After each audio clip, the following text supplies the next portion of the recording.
From the headquarters of Telesur English in Quito, Ecuador, this is From the South, and I'm Jose Daniel Lopez.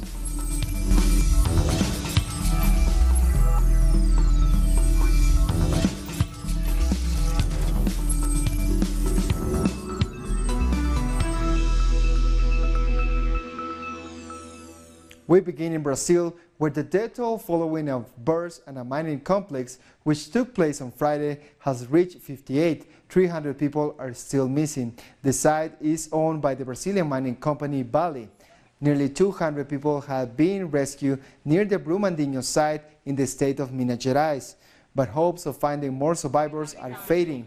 Amidst the scenes of devastation, family members are desperate for news of loved ones. We've been out of contact with him for 12 to 14 hours when my sister spoke to him. After that, there has been no more contact and no information is being passed on. We have already looked in hospitals, we've already been to the morgue. Vale is not passing information. Unfortunately, we see life as worth much more than Vale. The rupture of the dam occurs less than 3 years after an environmental crime in Mariana, also in the state of Minas Gerais. The disaster released around 62 million cubic meters of mining waste into the region, leaving 19 dead. Vale was part owner of the company responsible, Samarco. Some fear that mining companies will continue to operate with impunity because Brazilian courts rule on the side of companies, creating opportunities for further tragedies. They have a 10-meter dam project and are going to approve work on top of the dam. And this dam is 100 meters from here. It'll fall, they know it. But they are worried about the shareholders who are living on the Miami beachfront. They are not worried about our simple folk who are dying here. This is what is happening. The waves having reached the river Paraopeba, consequences of the disaster could affect 19 municipalities. Water access to 1 million people could also be affected. In Cuba, a tornado has left the city of Havana without electricity. The tornado hit late Sunday night during an extratropical storm. Images provided by Cuba Debate show damaged cars and buildings. Most of the capital is currently in the dark due to strong winds and rain. The effects to residents and material damage caused by the tornado and storm is still unknown. Venezuelan President Nicolás Maduro has rejected the ultimatum to call elections within 8 days made by some European countries. In an interview with CNN Turk in Caracas, he also said that U.S. President Donald Trump has not responded to his repeated calls for dialogue. Europe has an insolent position, unsustainable, unpresentable, and it should withdraw its ultimatum. No one gives us ultimatums. If they want to leave Venezuela, they should all go. And now, Venezuela will continue its path. Fortunately, we do not depend on Europe and those arrogant, overbearing attitudes looking down on us because we are Latin Americans. They think we are inferior to them, that European elite is finished with, that European elites don't represent the European people. We have great friends in Europe, and we have great solidarity movements in Europe. The leaders of Europe are sycophants, kneeling behind the policies of Donald Trump. All of Europe is kneeling at the feet of US President Donald Trump. It's as simple as that, and especially over Venezuela. I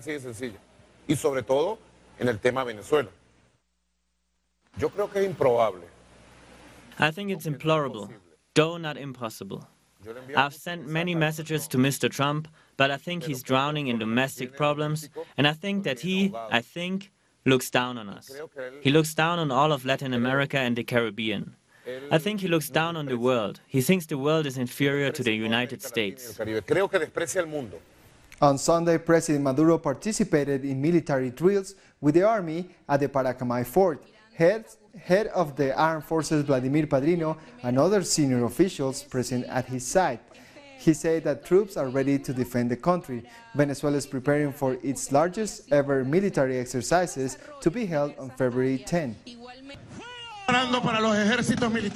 We are preparing for the most important military exercises in 200 years of history. The most important because we are going to set the tone for our armed systems, all the military forces, operational readiness, all the military civic union, and the militia capacity, so that no one even dares to think about touching our sacred ground. Venezuela wants peace. Venezuela needs peace. And to guarantee peace, we have to prepare ourselves.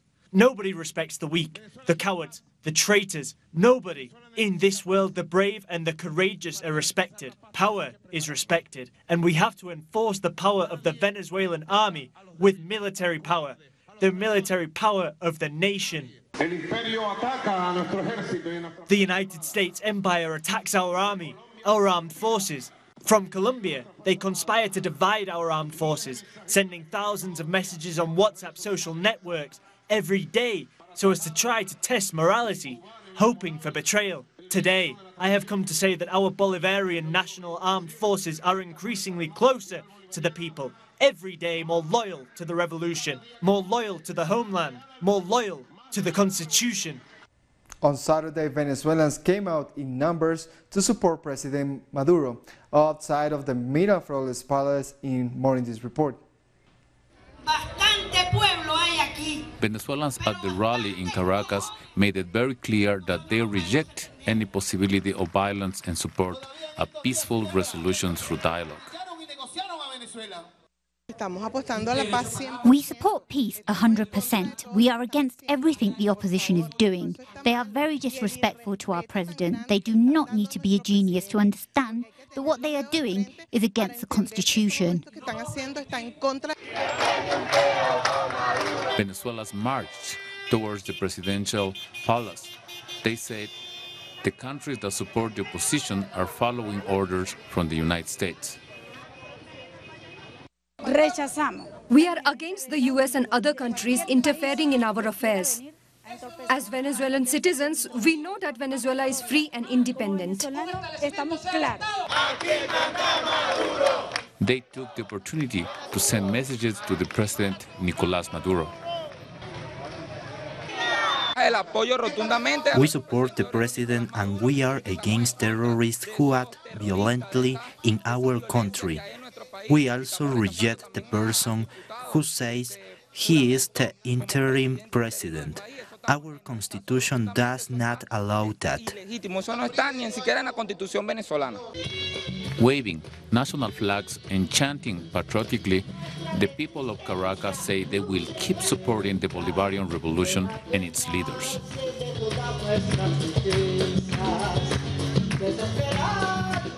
The United Nations Security Council held an emergency meeting on Saturday to discuss the situation in Venezuela.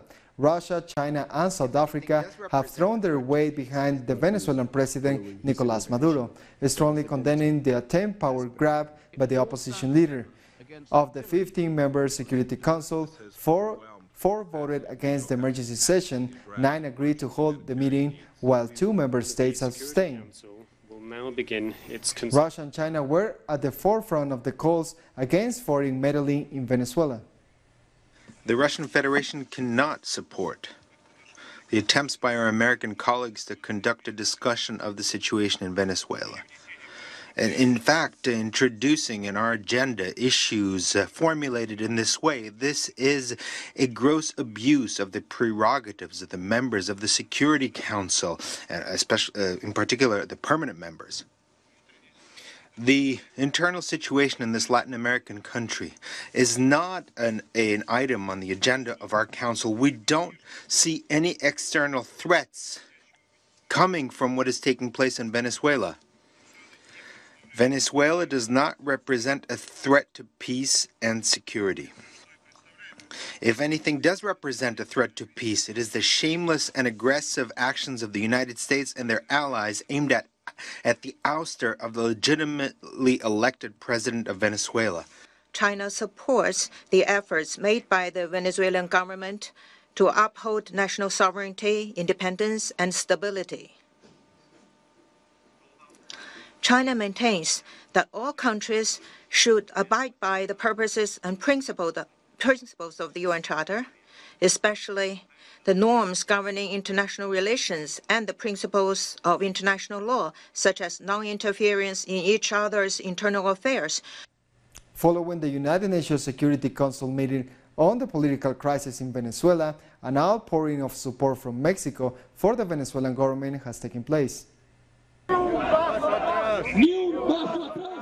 Mexican solidarity with the people of Venezuela has once again proven itself in the symbolic avenue Paseo de la Reforma, right in front of the United States Embassy. Mexicans have rejected U.S. meddling in Venezuela and strongly condemned their recognition of Juan Guaidó, the self-proclaimed interim president of Venezuela. We are talking about a person that is self-declaring president without the vote of anybody. The United States is the world's biggest terrorist. Demonstrators question the motives of the countries that have come out in support of Juan Guaidó. They have kneeled and we are aware. They praise their country and Uruguay for calling on the international community to respect the principle of non-intervention. Mexico and Uruguay are urging for a dialogue and the creation of an international commission to reach a peaceful resolution. In Mexico, the constitution is respected. Neoliberal governments only answer to the US government. The resistance of the Venezuelan people is admired in Mexico.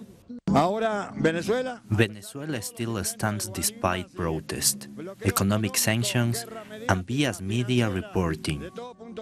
According to one analyst, Mexican-Venezuelan unity is historic and has always manifested itself during the most difficult times.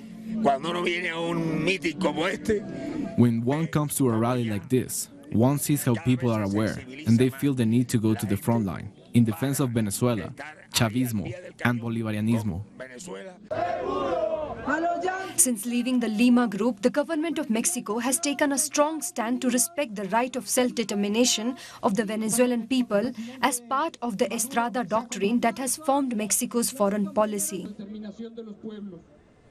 South Africa has expressed concern at attempts to enact unconstitutional changes to the government of Venezuela. Our correspondent in Pretoria, Matubo Matalache, has more. South African ambassador to the United Nations has received a mandate from government, and that mandate is to express support for Venezuelan President Nicolas Maduro.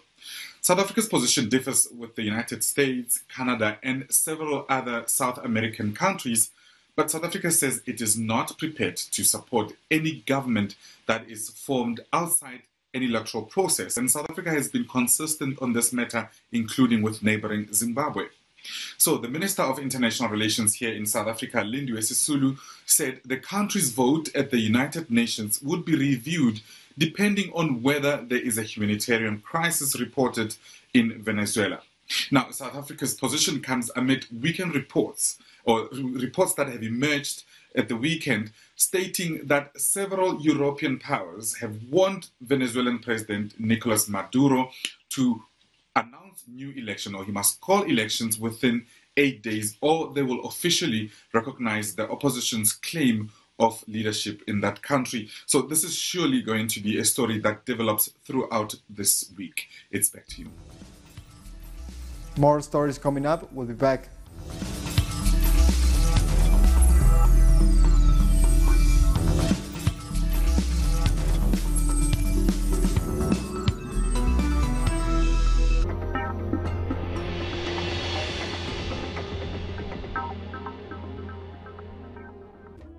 An occasion to enjoy the cultural diversity that defines our South American essence. Come along to find out the story behind these personalities, traditions, and artistic expressions that unite us as a whole. Real Lives, Friday, only on Telesur.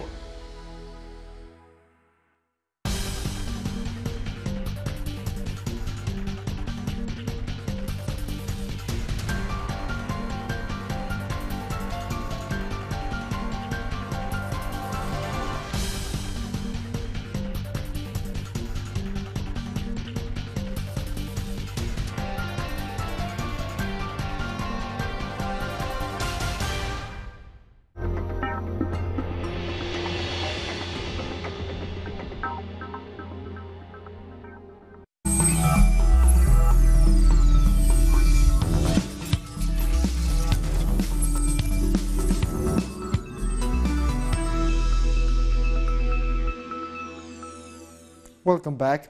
Opposition groups in Honduras protested today demanding the resignation of President Juan Orlando Hernandez. Despite the protests being peaceful, security forces used repressive tactics. Our correspondent in Tegucigalpa, Hilda Silvestrucci, brings us up to date. The day of peaceful protest called by the Liberty and Refoundation Party was met in some places by incidents of repression by the police and military. In this area where former President Jose Manuel Zelaya Rosales just arrived, the police launched tear gas, forcing the crowd to disperse along with Zelaya Rosales. Up until now, there have been some points in the capital and the rest of the country that have been occupied, but they were quickly displaced. Bolivians have voted in the first primary elections to be held in the country. Thousands of polling stations were prepared for around 2 million voters to elect candidates from 9 political parties. The chosen candidates will run for presidential elections in October 2019. President Evo Morales cast his ballot, saying it was an historic moment. Bolivia is experiencing historic moments.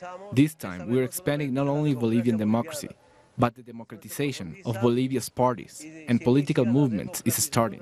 It is going further.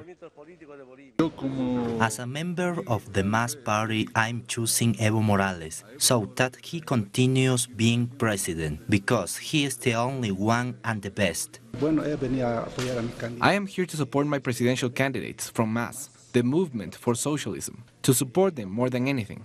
Today we're completing a democratic process, so I have come here to cast my vote. Our correspondent in La Paz, Freddy Morales, gives us more details. Bolivia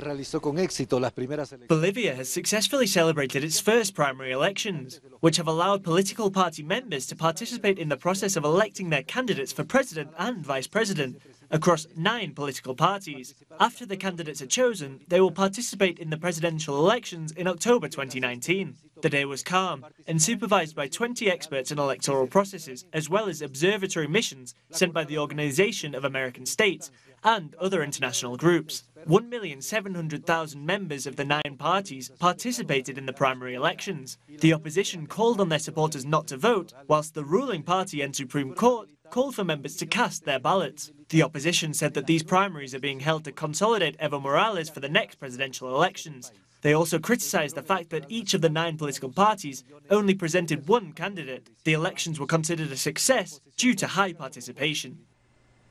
Thank you, Freddy, for that report. The electoral campaign for the presidential elections in El Salvador closed on Sunday. Thousands of supporters attended the closing campaign of the FMLN in San Salvador. The party's presidential candidate, Hugo Martinez, addressed the crowd and asked for their support. The right-wing Arena Party and the Ghana Party also campaigned in the capital. The elections are set for next Sunday, February 3rd. The funeral for the migrant boy who died in United States custody has been held in Guatemala. People gathered to pay their tributes to the 8-year-old boy. His body was repatriated from the U.S. on Friday night. He died due to flu while under U.S. custody in December. He was traveling with his father, who was trying to migrate to the United States. When one wants to progress and provide for a better future, you end up taking a step back. One needs to risk their life and that of their children as parents. This is a lesson, but there are still parents who risk the lives of their children so as to have a better life, for a better future for their children and their family. It was something like negligence, they said. They did not rule it out properly, that the boy had the flu. They did not carry out the test properly. The guilty ones are the doctors, because even though he was a migrant, they must have given importance to the situation to avoid getting to this. If they had given him the medical treatment, I think the death of the child would have been avoided. We're taking one last break. We'll be back in a minute.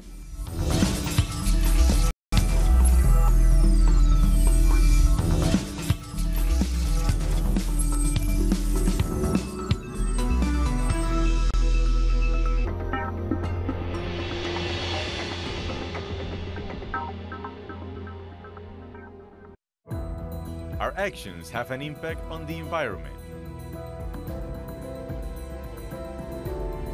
It's It's our responsibility to change for the sake of our planet. Let's be part of this transition. Watch, preserve, and protect your Green Zone. Wednesdays, only on Telesur.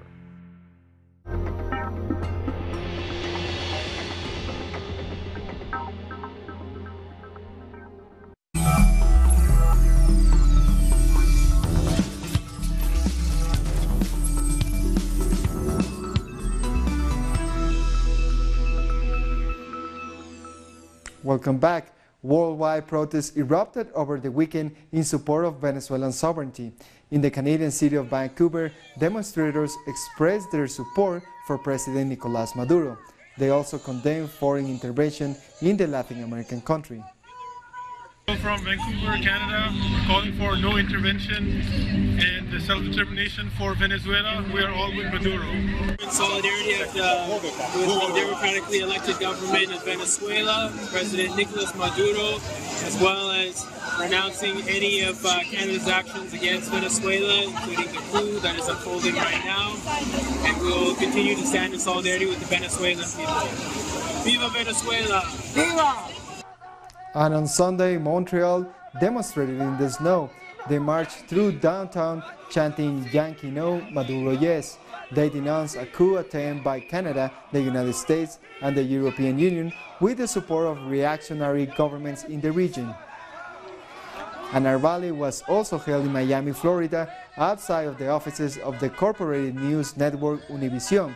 Demonstrators reject the hostile U.S. policies towards Venezuela and the biased coverage of events by Univision. While the LGBTQ community is protected by South Africa's constitution, the reality for many members of the community is quite different.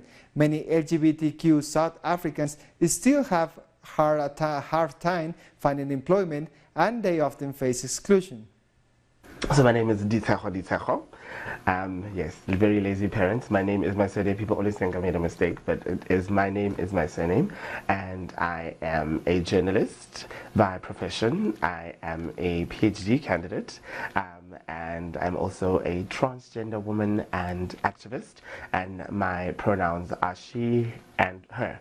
While decorated with university degrees, Ditsejo says her identity as a transgender woman makes it almost impossible to land a good job. A lot of transgender women end up as sex workers because we find it hard to find jobs, because employers don't know what to do with us. And we are a very qualified people. I know a lot of transgender graduates, but when you go for an interview, bosses almost see you as a minefield. They don't know how to deal with you. They don't know what to call you.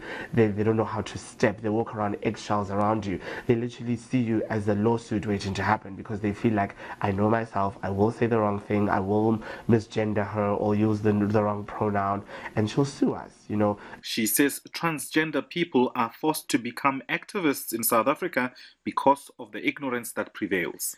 Many well-known people in the country have come out as either members or supporters of the LGBTI community. Some have even written about it, but society remains conservative. People demand you to explain, you know, heterosexual people, I call it heterosexual privilege, straight privilege, where people feel that because I'm straight, I'm right, and because you're not straight, you're somehow wrong. And sometimes it's not even, so they feel like they deserve an explanation. And I found myself in situations like that, and I find that a bit unfair, because, you know, when people want information about, I don't know, a soccer game or an album, or they want lyrics to a song, they don't hesitate to go on the net. But, you know, with things like this, they feel like, I'm not going to go on the net, you are going to explain it to me. If you've just joined us, welcome to it. You're listening to The Gay Agenda with me. Many African countries still use the colonial anti-gay laws to suppress expression or dialogue about sexuality and gender identity. South Africa, with its progressive constitution, still has a society that won't accept people like Ditsejo. Now the question remains, what is their recourse? Matuba Mahlachi, Telesur, Pretoria. Angola's parliament has decriminalized homosexuality after voting for the renewal of its penal code. Parliamentarians voted on Wednesday to remove the vices against nature clause in its law. They also banned discrimination based on someone's sexuality. This is the first overhaul of the country's criminal code since its independence from Portugal in 1975. The reality is that the one who has to protect us must not be the one who takes away our rights. So I think all this is going in the right direction. We are re-educated in society. As an individual, we may have ideals, but for public servants, it's more difficult. International superstar Oliver Tukutsi, a jazz musician from Zimbabwe, has been buried in his hometown. The artist, known as the father of South African jazz, died last Wednesday due to diabetes at the age of 66. Thousands of people attended his funeral, carrying posters bearing his picture. President Emerson Mnangagwa hailed him a national hero on Thursday. He was somebody well known in Africa, the world at large, through his music. And it is a great loss, not only to the people of Zimbabwe, but the whole world at large. We've lost a giant of African music, a humanist, an Africanist, a proud man. And so it's a sad time, but I think we've got to find joy and solace in the fact that his music lives on. And with this story, we come to the end of this news brief. You can find these stories and many more in our Telesur website, telesur.net. And join us on social media, Facebook, Twitter, and Instagram. For Telesur English, I'm Jose Daniel Lopez. Thank you for watching.